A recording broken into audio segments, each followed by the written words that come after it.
தமிழ் கதை அல்ல, இது ஆசிய கதை. சீன நாட்டில் எப்படி சொல்லி தராங்க தெரியுமா? இங்க பாருங்க, நம்ம கத்துக்க வேண்டியது அவங்க கிட்ட இருந்து இருக்கு பாருங்க. எப்பொழுது வேண்டுமானாலும் எங்கிருந்து வேண்டுமானாலும் கற்றுக்கொள்ளலாம் தானே. தமிழ் அந்த பரப்பளவை கொண்டது தானே. அவன் கதை சொன்னான் பாருங்க. காக்கா காக்கான்னு ஒரு காக்கா இருந்தது சீன நாட்டுல. காக்காவுக்கு பசிச்சுது. பசிச்ச காக்கா என்ன தெரியும் பண்ணுச்சு? நேரா போய் பாட்டி கிட்ட உக்காந்துச்சு. அந்த பாட்டியும் வடை தான் சுட்டா. போய் உக்காந்து அந்த பாட்டி கிட்ட, காக்கா பாட்டி எனக்கு பசிக்குது, ஒரு வடை குடுன்னு கேட்டுச்சு.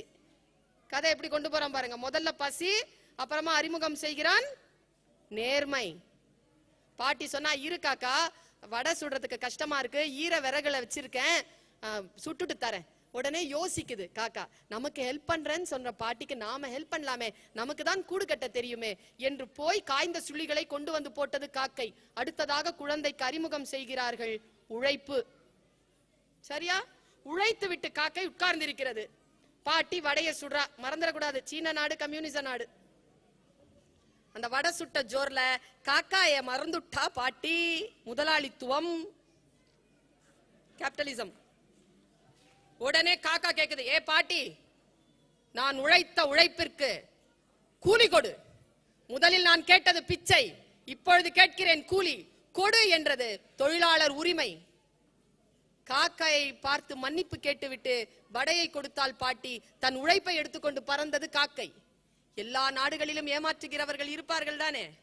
நரி வந்து அந்த உழைப்பை ஏமாற்றுவதற்காக சதி செய்தது. ஏ காக்காய், நீ அழகாய் இருக்கிறாய், நல்லா பாடுவாய், நீ பாடேன் என்று கேட்டது. ஒரு வினாடி மயங்கியது காக்கை. தொழிலாளர் பலவீனம். வாயிலிருந்து வடை கீழே விழுந்தது. நம்ம கதையை முடிச்சோம்ல, அவன் பாருங்க அங்கதான் வச்சிருக்கிறான்.